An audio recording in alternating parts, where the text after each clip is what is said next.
সরকারি চিকিৎসার হাল ফেরাতে ম্যারাথন অস্ত্রোপচার করে নজির গড়ল এসএসকেএম। 5 দিনে 10টা 20টা নয়, একেবারে 200টি অস্ত্রোপচার। কি চমকে গেলেন? ঠিকই শুনছেন, একেবারে 200টি অস্ত্রোপচার করে নজির তৈরি করেছে রাজ্যের এসএসকেএম হাসপাতাল, যা এক কথায় নজিরবিহীন ঘটনা। যে কটা সার্জারি হয়েছে সব কটা সার্জারি সফলভাবে হয়েছে। সরকারি হাসপাতালে গেলেই দু এক কথা খুবই প্রচলিত। সাধারণত শোনা যায় যে সরকারি হাসপাতালে সব চিকিৎসাই সময় সাপেক্ষ। অনেকে আবার বলেন সরকারি হাসপাতালে চিকিৎসাই হয় না। তবে এইসব ধারণার এবার সাময়িকভাবে বদলালেন কলকাতার অন্যতম বড় সুপার স্পেশালিটি সরকারি হাসপাতাল এসএসকেএম, যার আরেক নাম পিজি হসপিটাল। মাত্র 5 দিনের মধ্যে 200টিরও বেশি অস্ত্রোপচার করে এরকম রেকর্ড করল এসএসকেএম। এসএসকেএম হাসপাতালের ডিরেক্টর মণিময় বন্দ্যোপাধ্যায় সহ একাধিক সিনিয়র ডাক্তারদের উদ্যোগে এই কাজ সফল হয়েছে। সার্জারি ও ল্যাপ্রোস্কোপি বিভাগের হেড অব দ্য ডিপার্টমেন্ট ডাক্তার ও প্রফেসর অভিমন্যু বসু ও ডক্টর দীপেন্দ্র সরকারের তত্ত্বাবধানে এই কাজ সফল হয়েছে বলে জানানো হয়েছে। বলা হচ্ছে রেকর্ড মাফিক 30 জনেরও বেশি ডাক্তার একসঙ্গে কাজ করে একদিনে প্রায় 35 থেকে 40টি অপারেশন করেছেন। সার্জারি ও ল্যাপ্রোস্কোপি বিভাগের সার্জন দীপেন্দ্র সরকার বলছেন, এটা আমরা অন্যান্যদের জন্য একটা উদাহরণ সেট করতে চাইছি। এভাবেই কাজ করা উচিত। আমরা সব ডাক্তাররা মিলে চাইতাম যে দ্রুত এই সার্জারিগুলো হোক। অন্যদিকে ডাক্তার সিরাজ আহমেদ বলেন, আমরা দেখছিলাম যে অনেক সার্জারি পেন্ডিং রয়ে গিয়েছিল। এই হাসপাতালে চিকিৎসা করাতে প্রতিদিন হাজার হাজার মানুষ আসে, ফলে সেই ক্ষেত্রে সার্জারির দিন ঠিক করা নিয়ে একটু দেরি হয়ে যায়। এর আগে আমরা দিনে খুব বেশি হলে 10টি করে সার্জারি করতাম, তবে এখন নিজেদের মধ্যে ঠিক করি যে আমরা এর বেশি পারবো, আর সেটাই আমরা করে দেখাচ্ছি। প্রায় 200-র বেশি সার্জারি এবার আমরা 5 দিনের মধ্যে করেছি।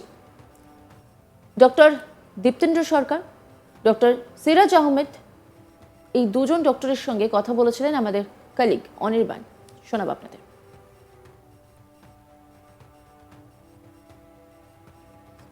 হাসপাতাল থেকে শুরু করে কলকাতার বিভিন্ন হাসপাতালে রোগীদের লম্বা লাইন থাকে এবং সেই লাইনের পাশাপাশি কিন্তু বিভিন্ন অপারেশন করার জন্য লাইন পড়ে, নাম লিখে রাখা হয় এবং দীর্ঘদিন বাদে ডেট দেওয়া হয়। কিন্তু এবার এসএসকেএম হাসপাতাল একটি অন্যতম রেকর্ড করলো এবং প্রায় 5 দিনে কিন্তু 200-রও বেশি অপারেশন করেছে এসএসকেএম হাসপাতাল। আর সেই নিয়ে এই মুহূর্তে আমরা কথা বলবো ডক্টর সরকারের সঙ্গে। স্যার, ঠিক কী রেকর্ড হয়েছে এবং কতজন পেশেন্ট ছিল, কিভাবে এটা সম্ভব? এরকম একটা জিনিস করতে গেলে এটা তো একটা highest level of public health একটা এন্টারপ্রাইজ, এবং এটা করতে গেলে আমরা দেখেছি যে এসএসকেএম হচ্ছে পূর্ব ভারত এবং উত্তর পূর্ব ভারতের প্রিমিয়ার ইনস্টিটিউট। তো এখানে যা কমপ্লিকেটেড প্রবলেম সব এখানে চলে আসে। ফলত যেটা হয়, আমরা চাইলেও গল ব্লাডারের মতো কমন প্রবলেমগুলোকে সবসময় কোপ আপ করে ডিল করতে পারি না। এবং আমাদের স্ট্যাটিস্টিক্সে আমরা দেখছিলাম আমাদের রিভিউ মিটিংয়ে যে আমাদের প্রচুর গল ব্লাডার সার্জারি পেন্ডিং হয়ে যাচ্ছে, তারা আসছে ফেরত চলে যাচ্ছে। তখন আমরা এই উদ্যোগটা নিই এবং এই উদ্যোগের ক্ষেত্রে স্বাস্থ্য দপ্তর, বিশেষত পশ্চিমবঙ্গ সরকার সব রকম সহযোগিতা, নতুন সেট থেকে আরম্ভ করে সব এগিয়ে দেওয়ার ফলে এটা সম্ভব হয়েছে। It requires a highest level of coordination. Ward sister থেকে যারা অ্যাম্বুলেন্স ড্রাইভার থেকে অ্যানাস্থেসিয়া টিম, অ্যাডমিনিস্ট্রেটিভ টিম, ওটিতে অপারেট করছেন যারা, তারা একটা টিপ অফ দি আইসবার্গ। কিন্তু এই পুরো যজ্ঞটা সাকসেসফুল করতে গেলে যে ট্রলিটা নিয়ে যাচ্ছে সে সিঙ্ক্রোনাইজ না হলে এটা সম্ভব নয়। আমরা মনে করছি this is an exemplary public health effort. এই মডেলটা শুধু পশ্চিমবঙ্গ নয়, সব উন্নয়নশীল দেশের জন্যে একটা এক্সাম্পলারি মডেল হওয়া উচিত, যাতে করে এই ধরনের লাইফস্টাইল ডিসঅর্ডারের প্রবলেমগুলোকে আমরা প্রান্তিক লেভেলে নিয়ে যেতে পারি with the best possible technology. ঠিক দিনে কত ঘন্টা করে অপারেশন করা হলো এবং দিনে কটা করে টার্গেট ছিল আপনাদের? আমাদের টার্গেট ছিল 30 থেকে 35, তার কারণ আমাদের যতগুলো বেড আছে তার চেয়ে বেশি তো আমরা ওটি নেই। তো এবং সরকারি সেটআপে আমরা সকাল 9টায় শুরু করে প্রতিদিনই 4:30, 5টা, 6টা পর্যন্ত, তারপরে post operative round. So effectively 8 to 9 hours everyday operate করে এটা করা সম্ভব হয়েছে। ডক্টর সিরাজ আহমেদ আমাদের সঙ্গে রয়েছে, তার সঙ্গেও একটু কথা বলি। টোটাল তাহলে কতজন এই মুহূর্তে অপারেট করা হলো 5 দিন? 185 হয়ে গেছে, আরও 20টা বাকি আছে। প্রায় 200টা বেশি এই মুহূর্তে 5 দিনে করা হবে।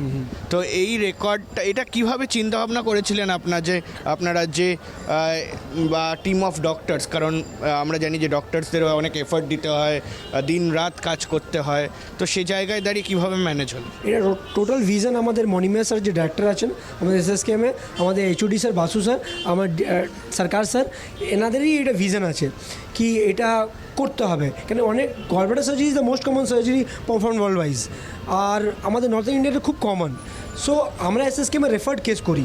এই কেসগুলো যে আমরা করলাম এটা পেরিফেরিতে লোক করে না, নাহলে মুর্শিদাবাদেও তো গলব্লাডার হচ্ছে, লোক এখানে কেন আসছে এসএসকেএমে? এই কমপ্লিকেশন কেসগুলো আমরা এখানে ম্যাক্সিমাম করেছি। সো এই কেসগুলো অনেক জমে গেছিলো। স্যারের ইউনিটে প্রায় 200-250 কেস গলব্লাডার এসে জমেছিল। স্যারের ব্রেস্ট ইন্ডিয়ার নম্বর 1 সার্জন, তো স্যারের ব্রেস্ট ইউনিট বেশি হয়, তো জমে গেল। তো সবাই এটা স্যাররা ডিসিশন নিন না, আমরা একসাথে এটা ব্যাকআপ ক্লিয়ার করি। অনেকটা হয়নি, হাফ হয়েছে, but this is a model for whole of the world, এটা করা যায়। এই পশ্চিমবঙ্গের প্রতিটা হাসপাতাল তো আপনাদেরকে এবারে রোল মডেল হিসাবে দেখবে, এবং তার পাশাপাশি পশ্চিমবঙ্গের বাকি যারা কাজ করছেন বিভিন্ন জায়গায়, সে জায়গায়ও প্রচুর এরকম লং কিউ থাকে, তো তাদের ক্ষেত্রে কি বার্তা দেবে না? ডেফিনেটলি সবাইকে এটা করা উচিত। অনেক জায়গায় হয়েছে 30 কেসেস 35 কেসেস পার ডেতে হয়েছে, বাট এইরকম অলং 5 days অ্যান্ড 200 কেসেস হয়নি। আমরা সকাল 8টা থেকে 7টা 8টা অবধি থাকছি এখানে, সব এই করে পুরো টিম করে। সো এটা একটা ইউনিক। আগে কত হতো? আগে প্রায় ডেলি 6টা 7টা করে হতো on an average gallbladder cases, বাকিগুলো আরও কেসেস হতো, বাট দিস ইজ এক্সক্লুসিভ।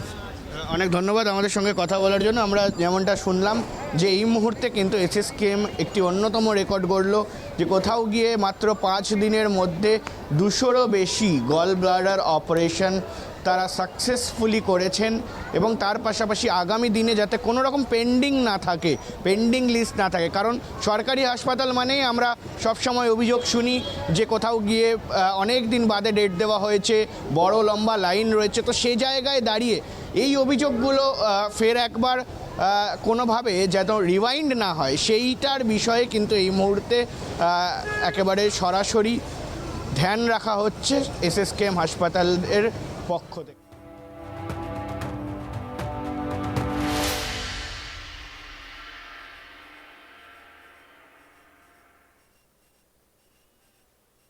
অন্যান্য খবরের আপডেটের জন্য অবশ্যই নজর রাখুন আজ তাক বাংলার ইউটিউব স্ট্রিমিংয়ে। লাইক, কমেন্ট, শেয়ার এবং সাবস্ক্রাইব করতে ভুলবেন না।